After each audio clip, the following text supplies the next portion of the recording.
Hello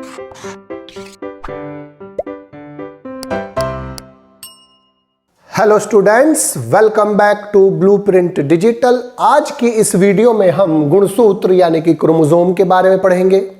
video को start करने से पहले हमारे चैनल को सब्सक्राइब करें और बेल आइकन दबाना न भूलें, जिससे हमारे लेटेस्ट वीडियोस की नोटिफिकेशन आपको प्राप्त होती रहे। अब हम आज के टॉपिक पर आते हैं। कोशिका विभाजन यानी कि सेल डिवीजन के दौरान केंद्रक में उपस्थित क्रोमैटिन कंडेंस्ड हो जाते हैं, सघन होते हैं और कंडेंस्ड होकर वो गुणसूत्र यानी कि क्रोमोसोम्स का निर्माण करते हैं। अतः गुणसूत्र यानी कि क्रोमोसोम्स की जो डेफिनेशन है वो क्या होती है कि गुणसूत्र यानी क्रोमोसोम क्रोमैटिन की हाईली कंडेंस्ड फॉर्म होती है, अर्थात अत्यधिक संघनित अवस्था होती है। गुणसूत्र क्रोमैटिन की अत्यंत या अत्यधिक संघनित अवस्था होती है। सबसे पहले क्रोमोसोम्स को हॉफमाइस्टर ने देखा था, ऑब्जर्व किया था, और कार्नेगेली ने ऑब्जर्व किया था ट्राडेस्केंटिया की पोलर मदर सेल में। स्ट्रासबर्गर ने सबसे पहले क्रोमोसोम्स की संरचना को समझाया, एक्सप्लेन किया, डिस्क्राइब किया। सेल डिवीजन के दौरान बनने वाली क्रोमोसोम की संरचना को सबसे पहले स्ट्रासबर्गर ने समझाया। इसीलिए गुणसूत्र की जो खोज का श्रेय है वो स्ट्रासबर्गर को जाता है। लेकिन क्रोमोसोम शब्द जो था वो वेल्डियर ने दिया था, लेकिन क्रोमैटिन टर्म जो था वो फ्लेमिंग ने दिया था। जो क्रोमोसोम्स हैं उनका साइज 0.5 से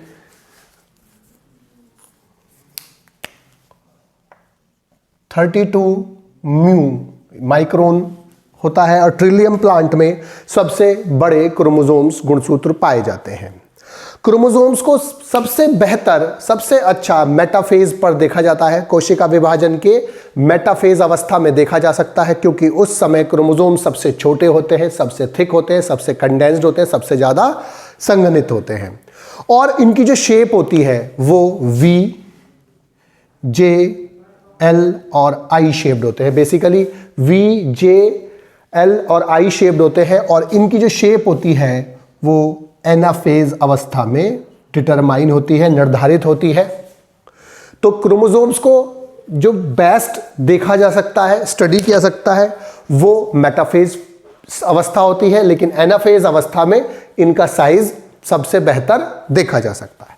जनरली जो प्लांट्स होते हैं, पादप होते हैं, उनमें बड़े क्रोमोसोम होते हैं। एनिमल्स में उनके कंपैरिजन में, उनकी तुलना में क्रोमोसोम छोटे होते हैं। लेकिन एनिमल में क्रोमोसोम्स का नंबर ज़्यादा होता है और प्लांट्स में क्रोमोसोम का नंबर कम होता है, अर्थात प्लांट्स में संख्या नॉर्मली एनिमल्स की तुलना में कम होती है।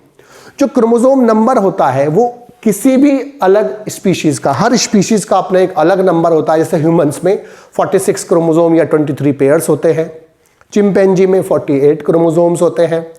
सबसे कम नंबर जो होता है वो म्यूकर में 2n बराबर 2 म्यूकर फंगस होता है, कवक होता है, और एस्केरिस की एक स्पीशीज है, म्यूकर हेमिलिस, और एस्केरिस मेगैलोसेफेला जो होती है उनमें सबसे कम नंबर होता है 2n बराबर 2, और जो सबसे अधिक नंबर होता है 2n बराबर 1600 होता है, वो होता है रेडुलेरियंस में होता है, रेडुलेरियन। ये प्रोटोजोन्स होते हैं, प्रोटोजोआ होते हैं। और प्लांट में ऑफियोग्लोसम में सबसे अधिक गुणसूत्र होते हैं 2n बराबर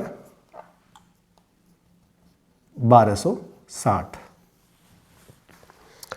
अलग अलग स्पीशीज में अलग अलग नंबर होता है। जैसे म्यूकर में 2 होते हैं, इसके बाद जो पाइसम सटाइवम में 14 होते हैं, मेज में 20 होते हैं यानी कि मक्का में, वीट में 42 क्रोमोसोम होते हैं, और चिंपैंजी में और गोरिल्ला में 48 होते हैं, और ह्यूमंस में 46 होते हैं, और एलोकेंथा एक प्रोटोजोन रेडुलेरियन होते हैं, उनमें 1600 होते हैं 2n बराबर। अब जो क्रोमोसोम होते हैं, जब क्रोमोसोम्स को उसकी जो मॉर्फोलॉजी है, उसकी आकारिकी का अध्ययन करते हैं, तो हम एक स्पेसिफिक स्पीशीज़ का जो, या विशेष स्पीशीज़ का जो क्रोमोसोम्स होते हैं उनको घटते हुए क्रम में लगाते हैं। इसको कैरियोटाइप कहते हैं, और उनका जो डायग्रामेटिक रिप्रेजेंटेशन होता है, उनको व्यक्त करना जो होता है वो इडियोग्राम कहलाता है। अब जो क्रोमोसोम है, उस क्रोमोसोम की जो संरचना होती है उसमें अनेक भाग होते हैं। सबसे पहला जो पार्ट है वो है पेलिकल। तो क्रोमोसोम जो होता है उसके ऊपर एक थिन प्रोटीन की बनी, पतली एक प्रोटीन की बनी कवरिंग होती है, शीथ होती है, जिसे हम क्या बोलते हैं, पेलिकल कहते हैं। ये एक मेम्ब्रेन नहीं होती, प्रोटीन की एक हल्की सी कवरिंग होती है, शीथ होती है, उसे हम क्या बोलते हैं, पेलिकल कहते हैं।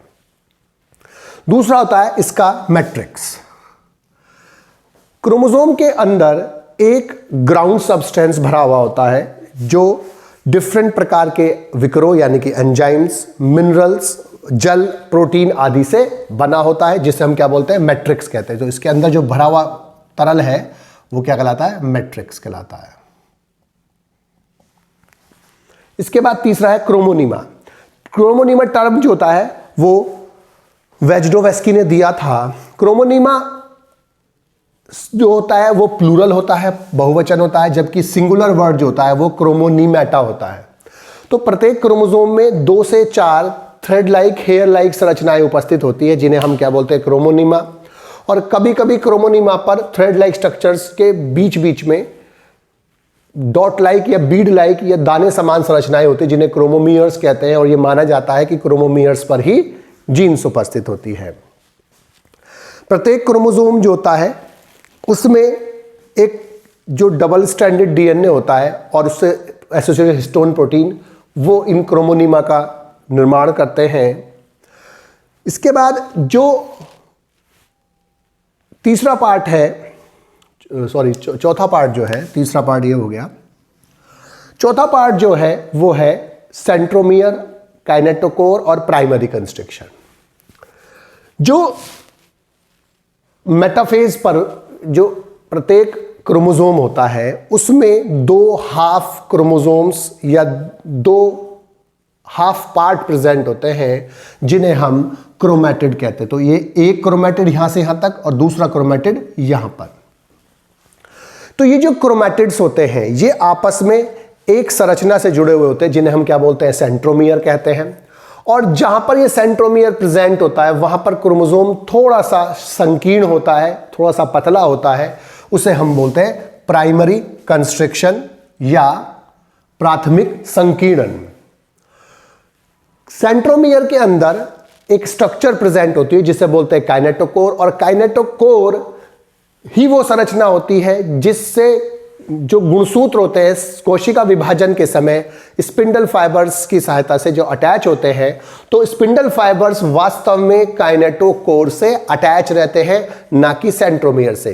तो सही जो स्थान है जिससे वो अटैच रहते हैं वो किसके लिए होता है, वो होता है काइनेटोकोर से। तो सेंट्रोमियर जो होता है वो मूवमेंट ऑफ क्रोमोसोम्स यानी कि जो गुणसूत्र होते हैं उनके मूवमेंट के लिए जरूरत होता है। जब पोल्स की तरफ जब मूवमेंट होता है उनका, तो उसके लिए सेंट्रोमियर जरूरत होता है। और जो काइनेटोकोर होता है वो एक्चुअल साइट होती है जहां पर स्पिंडल फाइबर्स अटैच होते हैं सेल डिवीजन के दौरान। और जो सेंट्रोमियर होता है उसमें डीएनए प्रेजेंट होता है, उस डीएनए को बोलते हैं एल्फॉइड डीएनए। अब जो क्रोमैटिड्स होते हैं तो ये पूरा स्ट्रक्चर होती है। अब मेटाफेज पर 2 क्रोमैटिड्स होते हैं, बाकी जो स्टेज होती है उसमें नॉर्मली एक क्रोमैटिड्स होता है। ये एक क्रोमैटिड वाला क्रोमोसोम है, ये 2 क्रोमैटिड वाला क्रोमोसोम है। जो मेटाफेज स्टेज में 2 क्रोमैटिड्स होते हैं और बाकी नॉर्मल स्टेजेस में नॉर्मली एक ही क्रोमैटिड होता है। तो ये एक क्रोमैटिड है और ये 2 क्रोमैटिड वाला है। तो मेटाफेज पर 2 क्रोमैटिड्स दिखाई देते हैं। अब कुछ क्रोमोसोम्स ऐसे होते हैं जिनमें इस प्राइमरी कंस्ट्रक्शन के अलावा एक और कंस्ट्रक्शन होता है। प्राथमिक संकीर्णन के अलावा एक संकीर्णन और होता है, सेकेंडरी कंस्ट्रक्शन बोलते हैं इसको, यानी कि द्वितीयक संकीर्णन बोलते हैं। और द्वितीयक संकीर्णन को NOR भी बोलते हैं, यानी कि न्यूक्लियोलर ऑर्गेनाइजर रीजन, क्योंकि इसका जो काम होता है वो न्यूक्लियोलस का यानी कि केंद्रिका का निर्माण करना होता है। जब सेल डिवाइड होती है तो इंटरफेज के बाद जब प्रोफेज अवस्था आती है, तो प्रोफेज अवस्था में न्यूक्लियर मेम्ब्रेन यानी कि केंद्रक कला और न्यूक्लियोलस यानी कि केंद्रिका दोनों ही लुप्त हो जाते हैं। और बाद में सेल के एक पोल पर, दोनों पोलों पर जो सेल के इस पोल पर जो क्रोमोसोम पहुंचे हैं, जो यहाँ पर क्रोमोसोम्स पहुंचे हैं, इनके चारों तरफ यहाँ पर न्यूक्लियर मेम्ब्रेन दोबारा से बन जाती है और यहाँ पर न्यूक्लियोलस भी बन जाता है। तो न्यूक्लियोलस का जो निर्माण होता है दोबारा से, वो कौन करता है? NOR यानी कि सेकेंडरी कंस्ट्रक्शन रीजन करता है। और सेकेंडरी कंस्ट्रक्शन जहां बनता है उसके पीछे की तरफ एक गोल राउंड बॉडी बन जाती है, इसे हम बोलते हैं सैटेलाइट और ट्राबैंड।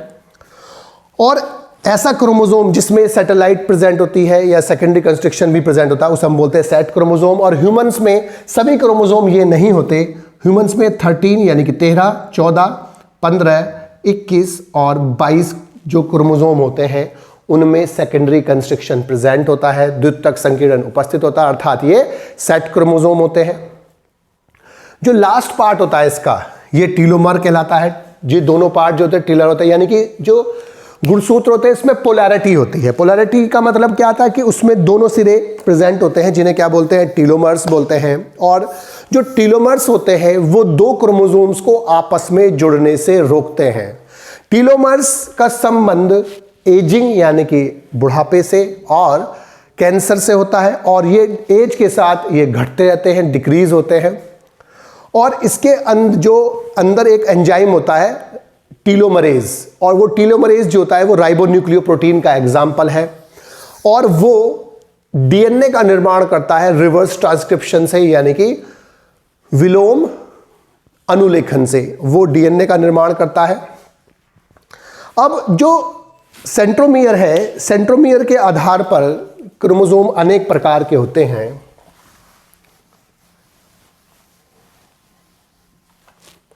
पहला है टीलोसेंट्रिक, जब सेंट्रोमियर टिप पर होता है। दूसरा टिप के पास होता है एक्रोसेंट्रिक, ये हो गया टीलोसेंट्रिक। तीसरा होता है जब बिल्कुल बीचों बीच होता है, सेंट्रोमियर दो आर्म्स के बिल्कुल बीच होता है, तब इसे बोलते हैं मेटासेंट्रिक। और जब वो बीच के पास होता है, इससे क्या होता है? एक आर्म थोड़ी सी बड़ी और एक आर्म उससे थोड़ी सी छोटी होती है, तब उसे हम बोलते हैं सब मेटासेंट्रिक।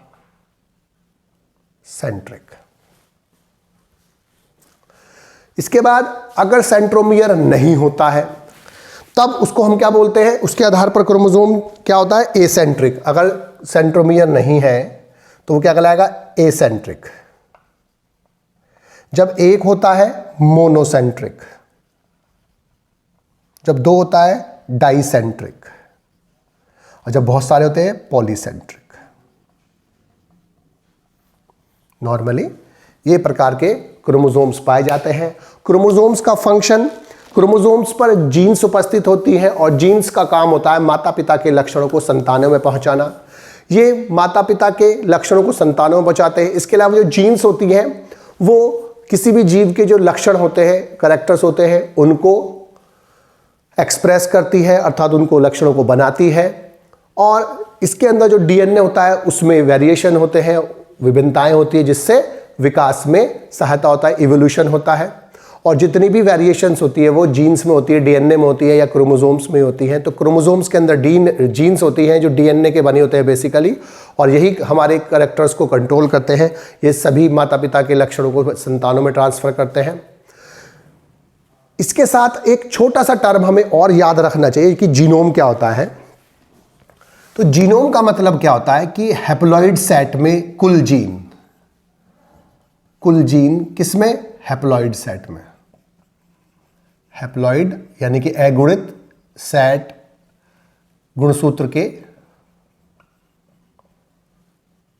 हैप्लॉइड सेट में जितनी कुल जीन होती हैं उन्हें हम जीनोम बोलते हैं। या एक जीनोम की दूसरी डेफिनेशन हो सकती है कि एक पेरेंट के द्वारा संतानों में जितनी टोटल जीन्स ट्रांसफर होती हैं, क्रोमोसोम्स जितने ट्रांसफर होते हैं, उसके अंदर जो टोटल जीन्स होती है हम उसे जीनोम कहते हैं।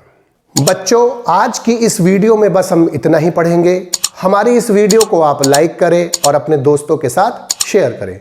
यदि आपका कोई डाउट है तो आप हमें कमेंट करके बता सकते हैं।